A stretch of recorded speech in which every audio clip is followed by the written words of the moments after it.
Бизнес ураг нэвтрүүлэг энэ удаагийнхаа дугаараар Монгол дуу, Монгол комик, Монгол хөгжим, Монгол кино гэд Монголын гих агуулга бүхнийг дэлхийн жишигт хүрэхээр зорж яваа Монгол контент компани гүйцэтгэх захирал Гамбүрэгдийн Ган Туяаг онцоллоо.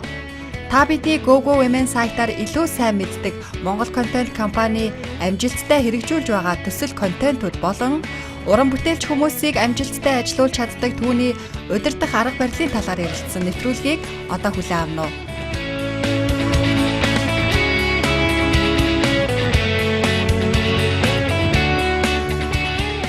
Өнөөдрийн нэвтрүүлгийн зочин хөтлөгчөөр өмнөх дугаарын гол зочин Wagner-Az автомотив компани гүйцэтгэх захирал Garrett Wilson, OTV телевизийн захирал Бат Оргил нар ярилцгаулна.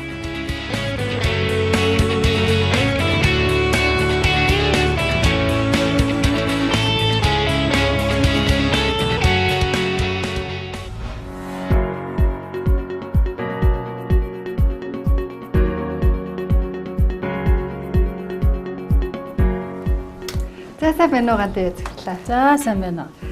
Ажил нь сайн уу? Маш сайн байна. Урилга хүлээн авч ярилцгаалсан баярлалаа. За баярлалаа.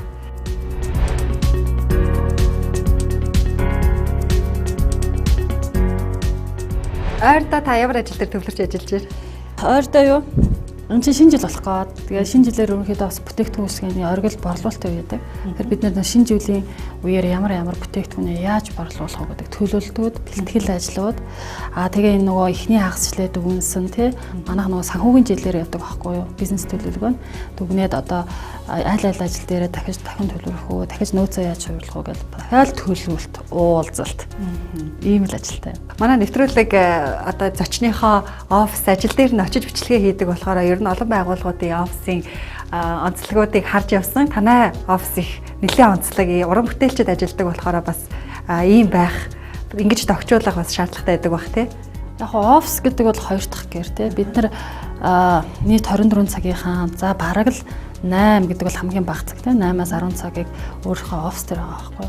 Тэр хүн уран бүтээлч хүн, ажилтан хүн хамгийн өндөр бүтээмжтэй байх гэдэг нь өөрөө аюулгүй орчлон тайван байх хэрэгтэй тий. Санаа зовхонгүй дурт гэртэй байгаа юм шиг байх хэрэгтэй байхгүй. Офис хүйтэн тий нэг юм одоо элэгсэг дулаан биш тий дарганараасаа айдаг ч юм уу тийм байх юм бол яаж ажилдаа явна, яаж 5 хоног өнгөрөөнө гэдэг бодлоо. За хоёлаа суугаад ярилцлага хэлээ. Хөрн гарахгүй бол эн чинь бас юу юм бэ тий. Чухал юм байна. Одоо бүх юм чухал болцсон. Харагдах бодол бүх юм чухал болцсон. Нэвтрүүлэг одоо эхэлсэн үү эхлэв үү? Эхэлж байгаа шүү дээ. Яваалаа. Тийм үү. Нэг гол явж байгаа. За хоёлаа ярилцлага яг контент гэж юу юм бэ гэдгээс эхлэе. Яг нөгөө хэвлэл мэдээллийн салбарынхан бол ойлгож байгаа. Яг ийм иргэдэд ойлгомжтой байдлаар. За иргэдэд ойлгомжтойгоор уран бүтээл. Контент гэд харахаар яг шинэлэг нэр томьёо л доо. Тэгэхдээ Монгол контент байгууллагад одоо 11 дахь жилдээ гэдэг бол тэр үеэс энэ контент гэдэг ойлголт ороод эхэлсэн байхгүй юу? Энгийнээр хүн ойлгох юм бол ерөөсөө бидний гараар бүтэж байгаа бүх юм контент.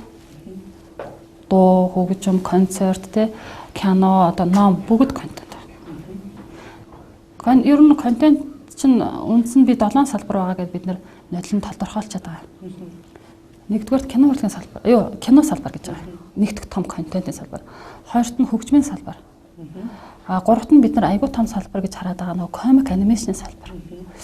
Дөрөвт нь видео контентын салбар. Видео бол аудио контент гэж нийлүүлж яриад байгаа. Аудио контентын салбар. За нөгөөх нь хэвлэл мэдээллийн салбар.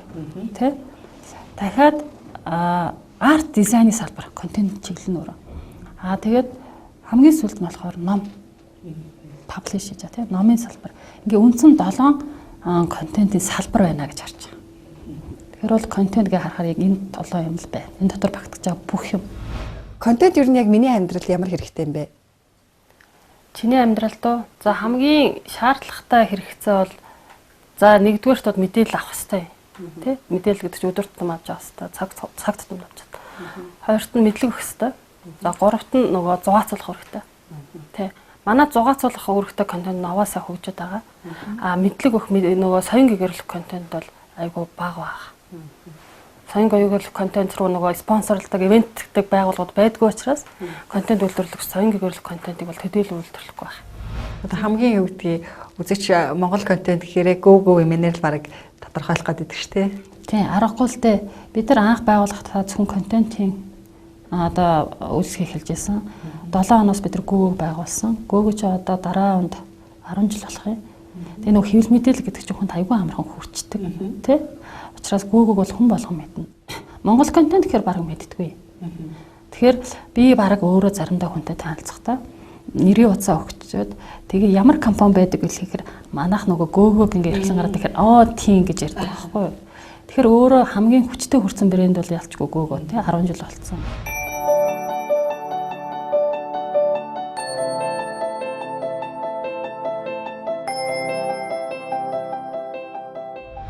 Ер нь одоо ингээд Google сегмент гэдэг юм одоо мэдээллийн портал сайт танах бол одоо таач болоод одоо гадаадын олон юутай харьцаж байгаа, хамтарч байгаа. Тэгээд ерөн зүгээр энэ мэдээллийн портал сайтын хувьд, программын хувьд, контентын хувьд үзүүлж байгаа үйлчлэгээний хувьд ер нь олон улсын бусад стандарттай харьцуулахад ер нь манайх хэр хаана явж байгаа гэж бодож байгаа. Тэгээ ер нь цогц байж чадж байгаа ямар хон дутагдал байдаг. Яг одоо энэ чинь хэвлэл мэдээлэл цахим сайт өөрөө платформ гэж том юм дээр бүрдэж байгаа тий. Дээрээс нь контент гэж нэг асуудал байгаа. Контентын хувьд бол бид нар бас харцангуй сул гэдгийг хэлэх хэрэгтэй. Энэ өөрөө ганцхан манай Google биш. Манай хэвлэл мэдээлэл өөрөө анализ тайм хийдэг юун жоох орхигдоод байгаа байхгүй юу? Тий. Илүү хөнгөн контент хийх гээд өдөр тутмын мэдээлэл ярилцлагын төрлөөр чи арай хөнгөн шүү дээ. Анализ таймыг тий 90 сурвалж сэтгүүл зүй дээр л нэг орохгүй байгаа. Тэгэхээр тэр тал дээр бид нар арай бага байгаа.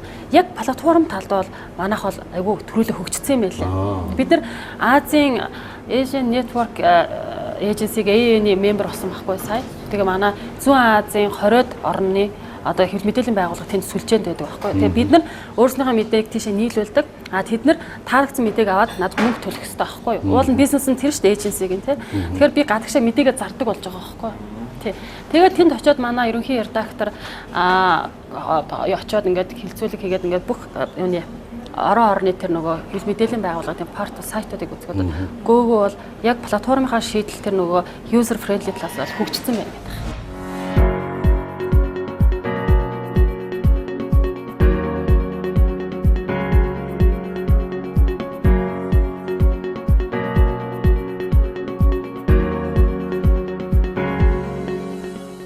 Одоо яг энэ 7 салбартаа долуулан энэ хөгжүүлээд контент үйлдвэрлээд явах хүчин чадал бол боломж хэр байна?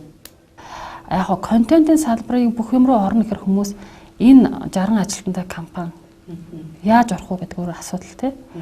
Гэхдээ би орно гэдэг бол бид нар бүгдээрээ өөрснөө юм хийн гэсэн үг биш. Бид нар партнеруудтай байна. Бид нар асар том тийм менежментийн компани байх болов уу гэж харж байгаа. Продюсер гэдэг менежмент хийдэг тий. Тэгэхээр би кино урлагийн салбар дээр бол яасан гэхээр энэ жил 2 кино гаргаж байгаа. Кинон дээр би яаж орж байгаа продюсер гэдэг юугаар орж байгаа тий. Тэгээд продакшнууд маань өөрөө илүү уран бүтээлийнхаа тал дээр хариуцлага үлээгээд Монгол контент компани болохоор санхүүжил тий продюсинг тэгээд нөгөө сурчлагаа. Тэгээ борлуулалтаа хариуцсан.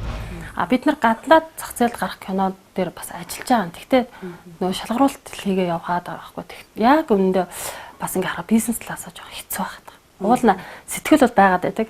Хийчмээр байдаг. Амар эрсдэлтэй. Нилээ хад сарсан юм болж байгаа. Нилээ хад сарсан. Аз сурахтаа нилээ том дүнгээр зорох гэдэг байгаа.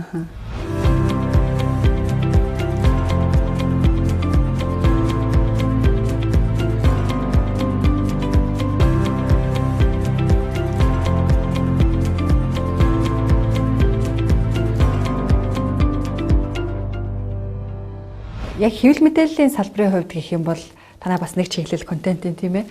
Үзэгчдийг яг дагуулах уу, дагах уу гэдэг маш том асуудал байдаг. Яг одоо юу гэдэг бизнесийн байгууллага талаасаа бол ашигтай ажиллая гэвэл тийм ээ орлоготой ажиллая гэвэл эсвэл одоо юу гэдэг зах зээлээ судалж байгаа юу тренд болж байна тэрнийг дагсан контент гаргаж болно. Гэтэл цаагаараа бид нар чинь бас үүрэгтэй ажилдаг. Тэгэхээр ер нь иргэдийг үзэгчдийг боловсралтай болгох, боловсралыг нь давхар хөгжүүлэхийн тулд хэвлэл мэдээллийн контентоор юу хүрэхийг хичээдэг вэ? Энэ дээр би ямар юм юу гаргасан гэхээр бид нар сегментлэх ёстой гэдэг юм сүүлийн үед агиох ойлголт болсон. Насны сегмент байна. Яг өнөөдөр бүх насанд зориулсан ерөнхий агуулгатай хэвлэл мэдээлэл маш их байна. Ерөнхий агуулга. Одоо тэгтээ бид нар ч бас нөө өрсөлдөөнд яваад ирэхээр ялгарах гэж үзэж байна. Насаараа сегментчлэх гэж үзээд байгаа. Манай Монголд өсвөр насны 300 мянган хүүхэд байдгийн байлээ. Та нар өөрснөө одоо бод бүгдөө өсвөр насны. Тэр хүүхдүүд зориулсан нэг нэвтрүүлэг байдгүй. Байхгүй. Би бүр гаргаж үзсэн. Тэдний яг тэр өсвөр насныхан зориулсан ном байдгүй юм байлээ.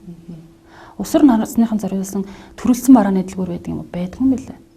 Тэгэхээр яаж юм гэхээр бид нар амар том зах зээлээ зүгээр боловсруулж чадахгүй тий мэдлэг өгч чадахгүй хайцсан байгаа байхгүй. Тэгээд за ерөөсөө энэ зах зээл рүү оръё.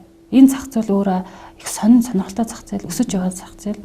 Тэгээ манайхан ч их завгүй нийгэм болчраас хүүхдүүдтэй тэг зөвлөгөө өгөөл чиглүүлээд байдаг ээж байхгүй. Одоо байдаг байх. За ихэнхдээ л үгүй болоо тий. Тэгэхээр энэ хүүхдүүдэд мэдээлэл хэрэгтэй тий. Боловсруулах одоо зөвлөд чиглүүлээд явах зөвлөгөө нь хэрэгтэй юм байна. Үлгэр дурайл болчих өсвөр насны хүүхдүүдийнх нь гоё ярьцлагууд хэрэгтэй юм байна. Өөрснөө яаж хөгжүүлэх одоо хүнл гэж ярина тий хувийн хөгжлийг яаж явах гэдэг мэдээлэл хэрэгтэй юм байна гэдээ бидэд бүтэн жил ажиллаад судлаад ингээ шууд бас өгөөж өгөхгүй л дээ энэ вебсайт бол тий шууд энэ дээр сурталчилгаа дээр тавихгүй. Тэгээд оруулаад цаг 4 сарын 4-нд бид нар нээсэн. Тэгэхэд одоо ерөөсөө өдөрт 10,000 хүүхэд зочилж байгаа ийм сайт болсон шүү. Тэгэхээр яаж юм гэхээр бид нар төрөлчих хэрэгтэй. Зөвхөн мэдээ өгнгээл шуураад ах хэрэггүй. Тэр мэдлэг өгтэй соён гэрүүлгүүлээ хиймээр байна. Ингээм л бид нар үнэн чирэлгчтэй хэвлэл мэдээлэлт болох гэдэг байгаа байхгүй. Одоо харин манай энэ биологч их тоод олон улсын байгууллагууд энэ бизнес эрхлэгч тоогоод байгаа шүү. Энэ дээр чи харин бид нар контент маркетинг яаж хийж болох вэ? Яаж одоо энэ олон нийтийн судалгааг энэгээр чи авах уу гэх. Одоо бид нар энэ UNICEF-тэй хамтраад YOLO гэдэг брэндээр тий би өсвөр насны зах зээл дээр ерөнхийдөө бүх юм хийнэ гэж харж байгаа. Энэ өөрөө дүртэй. Та хэд одоо би дараа нь танилцуулна. Хөөрхөн эрэгтэй эмэгтэй гэсэн хоёр дүртэй. Энэ хоёр дүр өөрөө цаашлаад комик болно, анимашн болно тий. Дараа нь би бараа бүтээгдэхүүн дээр лиценз өгнө.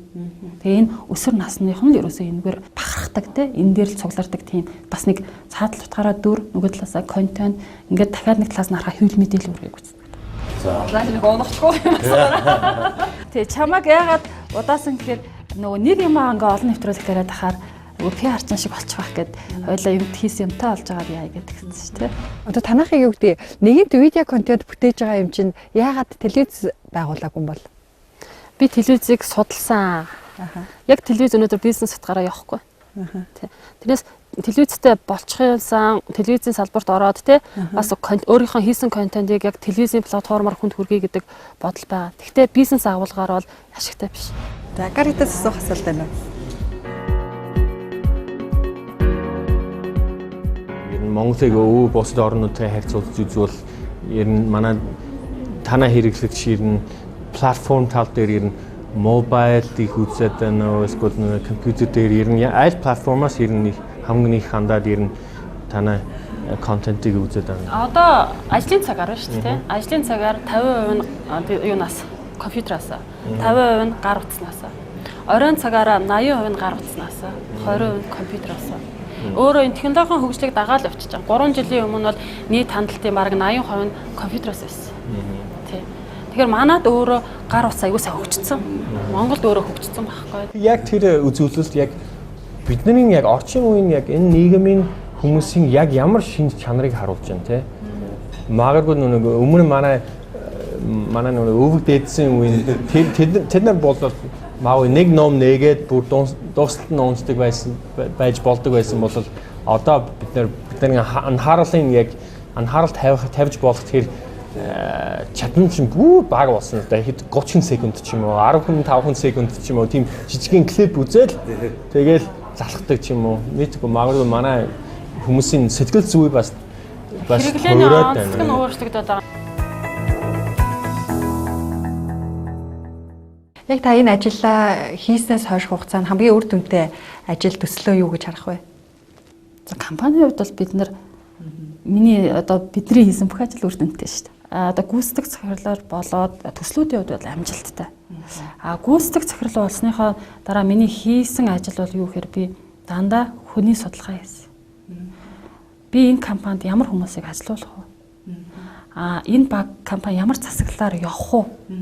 Энэ хүмүүстэй ажиллахын тулд би ямар цалин үлсний системтэй байх вэ? тий?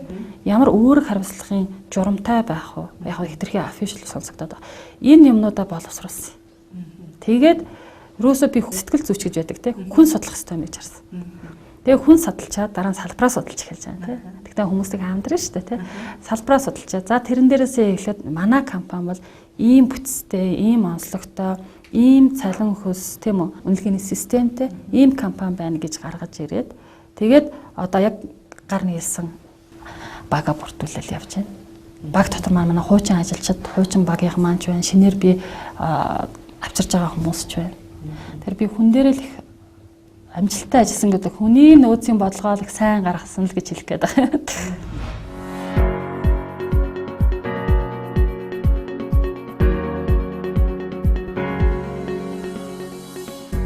Манай салбар ч өөрөө боловсруулалт аягүй багтай. Тэгэхээр бид нэр аль болох авсан боловсон хүчнээ удаан тогтоом барих учиртай. Тэгэхээр авсан хүнээ би тий тордох хэрэгтэй байхгүй. Тэгээ энэ компанид яаж удаан хугацаанд ажиллах хэрэгтэй вэ?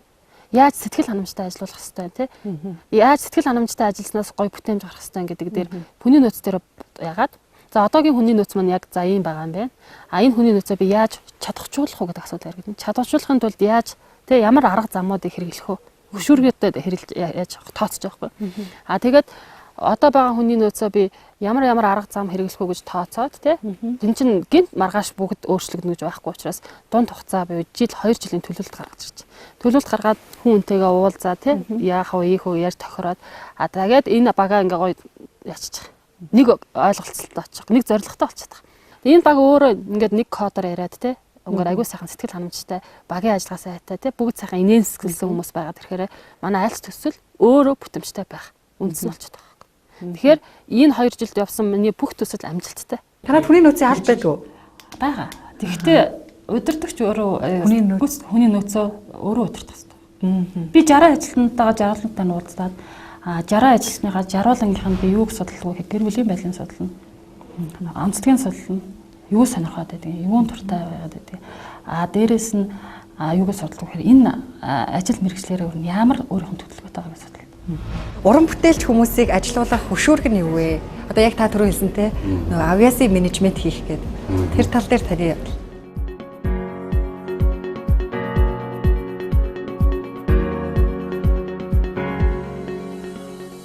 Контентын бизнесийн хувьд бол телевизийн хувьд ч гэдэг юм уу ярих юм бол энэ талант менежмент гэж бүр тусдаа концепц байна те. Яг хиний хувьд бол ганнав төрийн бол төстэй. Манай гараж захирлын хувьд гэх юм бол sales те sales management гэдэг тусдаа. Тэгээ энийг менежмент хийж энийг удирдна гэдэг бол шал өөр шинжилгээ ухаан те даргачийн тех гэдгээс илүү ягаад гэвэл тэр хүмүүсийн авиасыг менежмент хийж бид нар одоо ашиг орлого олж шүү дээ. Тэгэхээр тэр авиасыг яаж менежмент хийх вэ гэдэг нь биднээс бүр шал өөр чаленжтэй сорилт болоод байгаа байхгүй. Жишээлбэл хүнийг би чиний дарга гэдгээр загнаад ах юм бол тэр хүн хизээч өөрийнхөө авиасыг 100% одоо нээж чадахгүй. Тэгэхээр тэр хүний тохирсон одоо үеийн залуучуудад тохирсон ямар менежмент байж болох вэ гэдэг одоо Bravo generation гэдэг одоо яриад идэх те. Одоогийн залуучуудыг бол илүү их одоо хаалгад Bravo те чи сайн байна. Ингээд чи чадна, чи урагшаа гэдэг илүү чи ингэ хийх ёстой, тэрийг хийх ёстой гэдгээс илүү магадгүй одоо үед бол зөв байж магадгүй гэж би бодод. Тэгээд энэ хүмүүсийг нэг юм дедлайн гэж юм одоо би түрүү нэг sales менежертэй адилхан яс нэг энэ хугацаанд энийг хийж дуусгана гэдэг юмыг бид нар шахах хэрэггүй болчиход байгаа байхгүй яа тэгэхээр за нэг юм орж өгөхгүй байх те нэг юм гарч өгөхгүй байх нэг юм те тэгээд идэг тэрэндээ эн чинь бас нэг онцлог нь байгаад байгаа байхгүй одоо тэгэл нэг юм хугацаа нэг нэвтрүүлэг хийх гэж хугацаа хойшлогдлаа монтаж нь гарахгүй байна график эвлүүлэг нь болохгүй байна гэдэг sales хүнийг ч гэсэн чи 2 хоногийн дотор нэг машин зар гэж болдгоо байхгүй ягаад гэвэл тэр хүн чинь тухайн үеийн цаг хугацаа тэр спирит те орон зай бүх хамаардаг учраас тэгэхээр энийг яаж менежмент хийх вэ гэдэг асуултыг ганаагаас бас асуух хэрэгтэй шүү. Би бол арай өөр байрсантай. Яг уран бүтээлч хүний тэр нэг онгод орж яаж бүтээл тойруудаг гэдэг. Би бол яг онгод нь орох хэрэгтэй ах те. Тэгтэл тэрийгэ төлөвлөх хэрэгтэй байхгүй те. Онгод орохгүй байна, миний орчин болохгүй байна, миний нөхцөл бүрдэхгүй байна гэдэг бид нэр зах зээл дээр өөрснөө яг те хоцрогдоод явчих учраас би хэрвэл чи те энэ одоо компани нэг тийм үү бүрдэл болж штэ нэг хүн нэг ажилтан. Тэгж л байгаа бол чи тэр төлөвлөлтөө өөрөө сайн төлөвлөл. Үнэхээр тэр хүн яаж ч байсан л өөрийгөө нэг мэдж байгаа штэ тий. За миний онгоц 14 хоногийн дотор авдаг юм сарын дотор авдаг юм. Тэхгүй болохоор ч хитрхи бас тэг дураараа яваад ахаар ч бусдаа нөлөөлөө. Бидний ажил чинь дандаа юу штэ багийн тоглолт байдаг байхгүй юу? Тий. Тэгэхээр манай оргилын онгод орохгүй бол миний ажил хааших гэдэг тий. Миний ажил ажиллагаа даргын асуудал үзүүлдэг гэдэг. Тэгэхээр би бол аль болох уран бүтээлчдийг төлөвлөгөөтэй биш байгааг нь төлөвлөгөөтэй болгох гэж зүтгээд байгаа.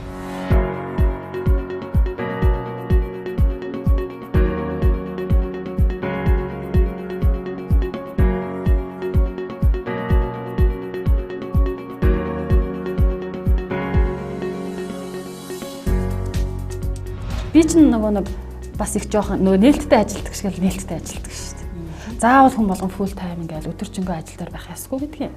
Тэр чинь ямар гоё. Өндөр ур чадвартай хүмүүстэй би дандаа контрактын гэрээ хийгээд одоо чийл нэг төсөл авчвал тэр төслөө л хийн.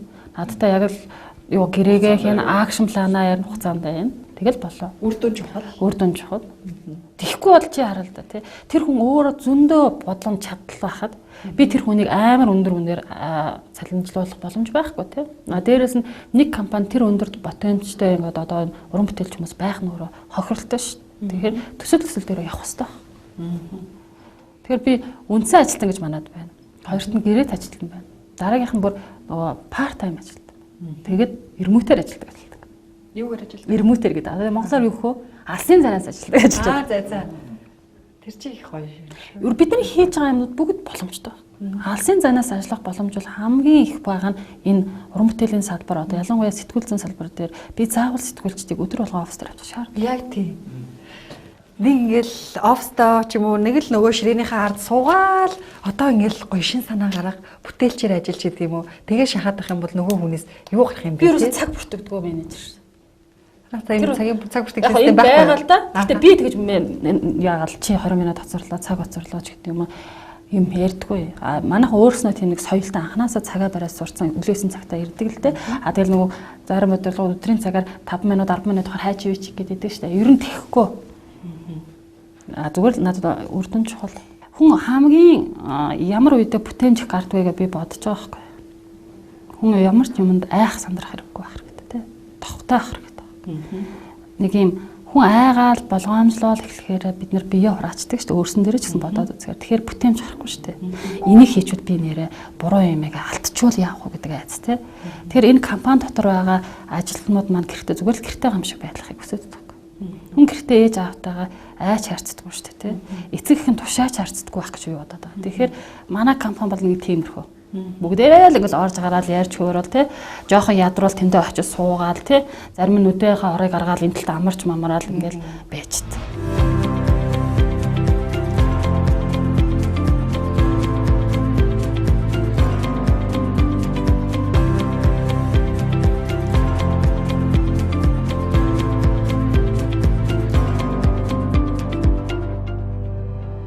Долоон хоногт ингээл нэг хүүтэн болоод ихээр нь компаниараа бүрөөс нэг 5-6 халуун сар цай уун. Эсвэл сайхан айн суун тий. Тэгээ ядраа дэвэл хөрсгөө хөгжөөнтэй юм хийдэг ч юм уу. Ерөөсөө ингээд нэг хүүхдээ асраад байгаа юм шиг нэг талаас харагдаад байгаа байхгүй юу? Компани захирал гэдэг хүн тий.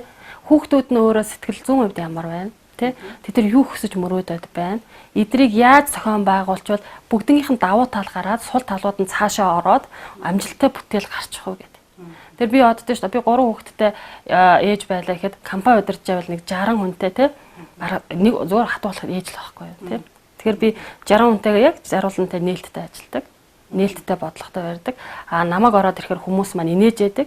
Намайг ороод ирэхээр айвал эн чинь өөрөө яг гэхээр жоохон гэр хүйтэн болчих шүү дээ тий. Тэгэхээр би бол тийм байнгын тэгж инээж явдаг байхгүй. Тэгээ хүмүүс намайг тэгдэж зарим бас энэ дандаа инээж явах яас их завтай ингээд байгаа байхгүй. Инээхээр хүн их завтай байдаг гинэ. Тэгээ би яагаад би уурлах ёстой юм те. Тэгэхээр би гадааж байсан хамтрагч тагаас таарсан ажлынхантайгаа таарсан инээдэг байхгүй. Тэр инээхэд зав хэрэггүй байхгүй. Тэ. Тэгэд өөрөө би инээж чадчихж манай ажилчид инээж чадах хэрэгтэй болчих жоох. Тэгэхээр би ерөөсөө л гэр бүл гэж хараа. Энэ компани бол ерөөсөө л гэр бүл гэж ойлгоо гэл хүмүүстэй хэлдэг байхгүй. Тэгэд манай ингээд зүгээр анх орсон ажилтан жил болж байгаа ажилтан захирлаа би тантай амжилтаа ярмаар гэхээр би ярьдаг. Тэгээд суугаад юу нь болохгүй байгаа юм бол тий яагаад байгаа юм бол яамаар байгаа юм нээлттэй. Яг нь зарим хүмүүс бас ингэж идэв шүү тий. Одоо захирал болчлоо. Би удирдах албан тушаал дээр ирсэн. Тийм болохоор одоо ер нь нэг юм жоохон чанга гэдгийгээ мэдрүүлэхгүй болохгүй бах. Тэгэхгүй бол намайг одоо элэг барьчих болов анханасаа жоохон ер нь хатуухан байхгүй болохгүй бах гэсэн тиймэрхүү ойлголттой байдаг юм шиг анзаарагдаад байдаг. Тийм ойлголтоосоо болоод хамт олонныхоо дунд орж чаддаггүй ч гэдэг юм уу. Зөөлхөн гэдгээ мэдрүүлчвэл намайг элэг барих болов гэж боддог ч юм уу. Тиймэрхүү тохиолдол гардаг юм шиг байгаа юм. Би анханасаа л багаасаа энэ зохион байгуулах гэсэн байхгүй юу. Ангийнхаа ам те бүхэл юмыг зохион байгуулдаг, зовлон жаргал бүх юм дээр нь би за ингэ тгийгээл явдаг. Тэгэхээр би өөрөө хатуу удирдлаганд өөрөө хатуу гэр бүл төсөөгөө тий. Дээрэс нь минь анаа анги хамтаалт бүгд дандаа юм зөөлөн бослохоор онлын зөөлөн ч өөрөө хатуугаа иддэг шүү дээ. Бараг зөөлөн ингээд найрсаг байгаад тусам хүн бол имээдэг болов гэж бодоод байгаа байхгүй. Энэ хүний итгэлийг алдахгүй юм шиг гэсэн. Одоо хатуу байна гэдэг чинь жоох хэцүү шүү.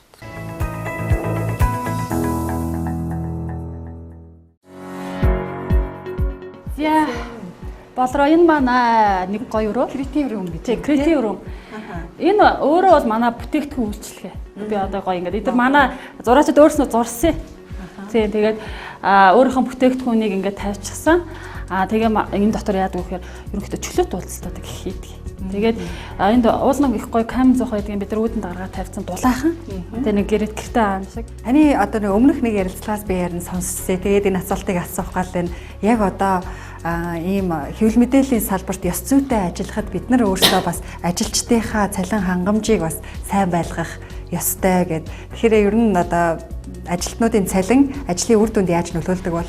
За би бол арай нэг юм шууд бодлоо хэлэх үү. Цалин чухал шүү дээ. Чам чухал уу? Чухал хэлгүй яа чухал. Тэгэхээр зарим хүмүүс хэлдэг цалин чухал биш сэтгэл гээл те. Тэгэл сэтгэл байхад одоо бүх юм болно гэдэг байхгүй. Үгүй шүү дээ. Бид нар ихтэй сургуулийн төгсөөд яаж байгаа нэг чамдаантай л гарч байгаа шүү дээ ингийн ойлголтоор тий. Тэгэхэд эхлээд тэр ажилд орж байгаа хүн эхлээд яг хувцас өмсч өдөр тутмын хоолоод авчих тийм үү. Ингээд наас цаашаа ирэх цалингаа авах хэрэгтэй зү. Тэр цалин нь яг тэр ганцаараа байгаа гэр бүл үүсгэж байгаа залууд хангалттай байх юм бол тэр хүн санаа зовхгүй ажил дээрээ л ажиллах хийж штэ. Яаж нэмэлт мөнгө олох уу гэдэг. Бид нар энэ салбарыг хөгжүүлэх гэж байгаа амар өндөр ур чадвартай сэтгүүлчд гаргая гэдээ хүсэж байна штэ. Эзэд ч хүсээд байна, салбарч хүсээд байна, эцсийн хэрэглэгч ч хүсээд байгаа байхгүй. Тэхийн тулд бид нар тэр хүмүүсийг ядаж ар гэлдүүгээ ингэж санаа зовхгүй байхын тулд өдөртмийн хэрэглэгийг хангах цалингийн нөлөөд өгөх. Хоёр дахь юм бол ажил амьдралын баланс авах хэрэгтэй байхгүй. Бид нар өдөр шөнөгүй ажилдаг ажилтныг сайн гэдэг ойлголт бас өөр шүү. Энд сайн ажилтан гэртээ муу гэрээ эзэгтэй байх ч өөрөө проблем шүү дээ. Асуудал үстэй. Тэ? Гэрт очиод хэрүүлтэй байгаад байвал тэр хүнээс ямар бүтээмж гарах вэ? Тэр нь өөрөө ажил дээр ирээд тодорхой хэмжээнд нөлөөлнө, тэ? Ажил дээр бухимдталтайгаа хүн гэртээ очиод яхаа яаж ч гэсэн өөрөө нэг хүн дээр ирсэн учраас нөлөөлдөг байхгүй. Тэгэхээр би ажилчдыг 8 цаг л ажилуулдаг. Шаардлагатай онцлог мэргэжлүүд баяр маягаар ажилтдаг л да. Цэцгүүлийн салбар бол ялангуяа цаг наргүй ажилтдаг. Тэгэхээр цаг наргүй ажилтдаг гэдэг чинь өөрөө системчлж болох байхгүй. Сайн ажилтан бол өдөр шөнөгүй ажиллахыг хийхгүй. Яг 8 цагтаа ажиллаа хийн. Дахиад ар гэрээ авч явах чаддаг. Тэгжээж би сайн хүн байх бахлуу гэж боддог шүү дээ. За. Тэр ер нь Монгол контент компани цалин бол дунджаас дээгүүр гэж ойлгож болох юм байна те. Болно шүү дээ. Дундчил гэдэг нь өөрөө хайрцангуй ойлголт юм чи. Монгол контент амар үнэтэй хөрөнгө байхгүй. Түрээсээ сайхан офстай байна те. За тогтчлттай хөөрхөн та нар хараараа те. Дулайхан юм офстай одоо орчинтай. Энэ 2-3 одоо машинтай. Тэгээд ихэнх үнэтэй хөрөнгө нь хүн болчиход байгаа. Манай ажилтан болчиход. Тэгээд ингээд бас сонсоод ахаараа ер нь их доктортой ажилдаг юм шиг байна тий. Доктор сууршил бол одоо түрүүн би юула хүний нөөцийн өмнөөс асуухад бол 7 жил гэж. Тэгэхээр энэ компани өөрөө хэдэн жил илээ тий 11 дахь жилдээ явж байгаа. Нийт ажилтны дундаж ажил суух цаа 7 жил. Тэгэхээр энэ нэг байгууллага татагдах юм байгаад байна да тийм ээ. Татах уу? Байна. Яг энэ 16 онд байсан уу? Танах бараг бүх сэтгүүлчтэй гадагшаа нэг удаа сургалтанд хамруулж чадлаа гэсэн пост үнэхээр их таалагдсан. Өөрөө ч яг нэг энэ салбарт ажилладаг болохоор вау ямар гоё л гэж бодож байсан. Бид нар чинь гадагшаа явж л өөрснийгөө харьцуулж би хэм бэ те Монгол улс хэм бэ бид нар ямар төвшөнд байгаа гэдгийг мэдэх боломжтой байна. Тэрийг ярьжсанаас өөрөө зүгээр 7 хоног томилтоор явуулаад те сурвалжлага хийлгээ сургалтанд суулгах юм бол зүгээр би 1000 ярьснаас хамаагүй амар өөрчлөлт байхгүй. Тэгээ бид нар яг хэвлэл мэдээллийн байгууллага өөр аюу гоё салбар байлаа шүү дээ те. энэ мэрэгжил бол амар гоё мэрэгжил. Би чи өөрөө програм хэмжээ мэрэгжилтэй юм байхгүй тийм санагдал. Тэгээ сүүл рүүгээ яг хаа сэтгүүл зураг ороод би чи сэтгүүл зүйн хэвлэлийн нөгөө юу гэдэг шүү дээ хаад хэвлэлийн хүрээлэнгээ курс мөр сурч бас нэг онлайн түвшинтэй мэдээлэлтэй болцсон. Би 15 оны эхнээс эхлээд сэтгүүлчтэй шахсан. Та нар сур. Хилээ сурчихаа. Тэгэх юм бол би та нарыг хүссэн юмд ч сургалт байна уу те томилт байна уу зүгээр сайхан амраад ир гэдэг юмд явуулъя гэдэг. Тэгэхээр ер нь хүний нөөцөө чадвархжуулах сургалтын зардалд бол танах нэлээд том хөрөнгө оруулалт хийдэг, нэлээд сайн төсөөлөлт зарцуулт юм байна тий. Яг хоо хүмүүс бүх боломжийг л мөнгөөр яриад байдаг л та. Ер нь бол яг хоо мэдээж тодорхой хэмжээний санхүүжилт хэрэгтэй. Санхүүжилтээс гадна энэ хүмүүс өөрөө зөв төлөвлөсөн байх хэрэгтэй байхгүй. Тий. Тэгээ төлөвлөлт санхүүжилт дээрээс нь сэтгүүл зүй түрүүн хэлээд байгаа ганц юм тэр байхгүй. Олон улсын байгууллагууд өөрснөө шалгаруулалт хийдэг байхгүй. Зарлын цаанаас ч даа. Тэр шалгаруулалтууд руу хүмүүсээ бий болно гэдээ яагаад. Одоо яг тийм. Шалгаруулалтанд л одоо ингээл метрадыг бүрдүүлээд өгöd байгаа байхгүй. Тэгэхээр чин би 10 сэтгүүлчийг та ингээд багцаараа бодъё л манайх 15 сэтгүүлчтэй 12 хүнээ явууллаа гэхээр нэлээд мөнгө санагдана л да. Яаж ч утсан энгийн тоо. Энэ чин за нийт энэ явсан бүх зардлын 70% бол дандаа олон улсын байгууллагын санхүүжилтээр явж. Үлдсэн үе нь болохоор би яг өөрийнхөө компани.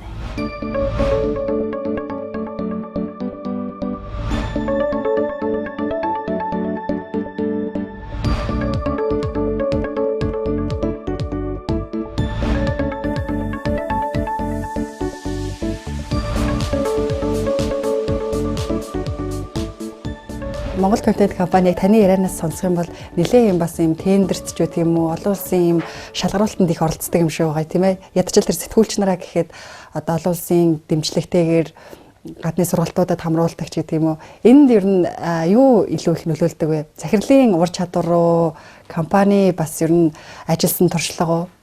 Яг өнгөрсөн жил ер нь яг нөгөө бизнес эдийн засаг хямраад ирэхээр тий ерөнхийдөө улам л их бодох шаардлагатай болд юм байл л тий. Тэгээ ялч эдийн засаг хямарсан бизнес эрхлэгчид өөрснөө зар сурталчааныхаа төсвийг хэмнээд тий эхлэхээр орлогын гүйцэтгэл маань өөрөө дутаад эхэлж байгаа. Тэгэхээр бид нар чи яаж амьдрах хэвээр бид нар бас хариуцлагатай биелүүлэх хэвээр орлогоо биелүүлэх хэвээр тий. Тэгэхэд юу яас нодлонгоос л бараг л нодлонгийн маш их гадны одоо нэг төслийн баг тусад би байх болсон байхгүй юу. Яг энэ өвөл. Тэгээ төслийн багнууд маань дандаа ингэж хайлт хийгээд олон улсын юм дээр ямар тендерүүд байдаг юм бэ гэд үзэхээр бас боломж байгаад идэм байл. Ялангуяа манай хэвлэл мэдээллийн чиглэлээр бол айгүйх боломжтой олон улсын байгууллагууд санхүүжүүлэх гэсэн юмуд байдаг. Энэ дөр бид нар өөрснөө ерөнхийдөө нөгөө үндсэн шаардлага шалгууруудаа тавиал орчих юм бол боломжтой. Гэхдээ яг харахад бас ганцхан Монгол контент хийж чадхааргүй том төсөл бас байдаг юм байна. Энэ тохиолдолд би бол хамтраад байгууллагуудтай алиас үсгээд орё гэсэн бодол байгаад. Тэгэхээр төсөл хайж эхэлж байгаа үндсэн шалтгаан маань яасан гэхээр өөрийн маань хийжсэн бизнес жоохон ягаад гүйцэтгэлтэй хөрөхгүй те эдийн засгийн амьдралаас болонгууд бид нар дотроос мөнгө ингээд хичээгээд олох боломжгүй байна гэдэг харагдаад эхлэнгүүд гадаад зах зээлийг харж байгаа. Түн гадны зах зээлийг хаагаад үзэхээр бол нэгдүгээр контентаа гаргах, хоёрдугаарт гадны одоо тендерүүдэд оруулж те оролцож одоо тэр контентын захиалгах зайлшгүй хийж ин л гэсэн үг л дээ хийх гэсэн хоёр боломж гараад байна. Тэгээд ингээ явж байгаа. Би одоо энэ жил бол нэлээд амжилттай 3 тендерт ороод тэг ялцаа явж байгаа байхгүй. Би жоохон зүтгээл байдаг байхгүй. Боломж байгаагүй үл зүтгээд байна. Хүмүүс нэг жоохон хаалт хийх гээд байдаг шүү дээ. Энэ боломжгүй гэхэлэр зүгээрээ болно надаас ямар тэ 5 цаас унах ш надаас юу унчихш би зүтгэнэ л гэдэг байхгүй. Тэгэхээр би ерөнхийдөө нэг зүтгээд байдаг байхгүй юм лоо. Ер нь ингээд бизнесийн салбарт ч гэдэг юм уу амжилттай эмэгтэй хүн ажил дээр амжилттай явахаараа бас арга ирнэ орхигдох магадлал гарах гад байдаг тийм ээ. Та одоо сайн ээж, сайн эхнэрийнхээ үүргийг хэр сайн гүйцэтгэж чаддаг гэж өөрийгөө дүгнэх вэ? Тэгээд одоо юу ш та баланслуулна л гэдэг юм хамгийн чухал ах л да. Яг сайн ээж, сайн эхнэр гэх нь одоо бас би өөрийгөө бас тэгж бодно тий. Тэрийг бол өөр хүмүүсээс асуувал бас юу гэж бодох вэ? Гэхдээ нэгэнт битээр би нэг их ойлгодог. Анханасаа хаар залуугаас 19 дэх суцсан хоёр байхгүй. Тэгэхээр анханасаа л нөө чамдаанаа хөтөлцөөд яваад амьдралыг босгоцсон учраас битээр нэг гэрт байгаа үүрэг маань яг л тэнцүү байгаад байдیں۔ Тэгэхээр би нэг амар ингээд нөгөө гэрийн амар сайн эзэгтэй нартай харьцуулбал тийм сайн биш. Гэхдээ ажиллаа хийгээ явж байгаа эмэгтэй хүний хувьд боломжтой. Гэхдээ 3 хүүхэдтэй ээжийг ер нь сайн гэж дүрх баха. Ажиллаж амжилтсан бас ээжийн үүргээ ч гэсэн сайн гүйцэтгэж байгаа гэж тодорхойлох бах тий. Яг 3 хүүхэд гэвэл би өөрөө нөө 6 охинтой айл нэг болохоор бид нар айгүй тийм багаасаа юм хамтаж өссөн байхгүй. Ээж маань тийм болоод өсгцөө. Тэгэхээр энэ хүүхдүүдийг нөө өсгөх дээр бол манай ихч дүүнэр их тусалдаг байхгүй. Тэгэхээр бид нар чинь тэгдэж штэ нөгөө нэг дим димэндэ гэдэг шиг бид 6 чинь чаддгаараа би энд туслаа явцдаг учраас хүүхэд харах тал дээр би муу байл тэгэл чаддаг сайн хараад өгч чинь. Тэгээ зарим нэг санхүүжилт эрэхтэй бол би тусалж чинь гэдэг нэг иймэрхүү багийн тоглолт.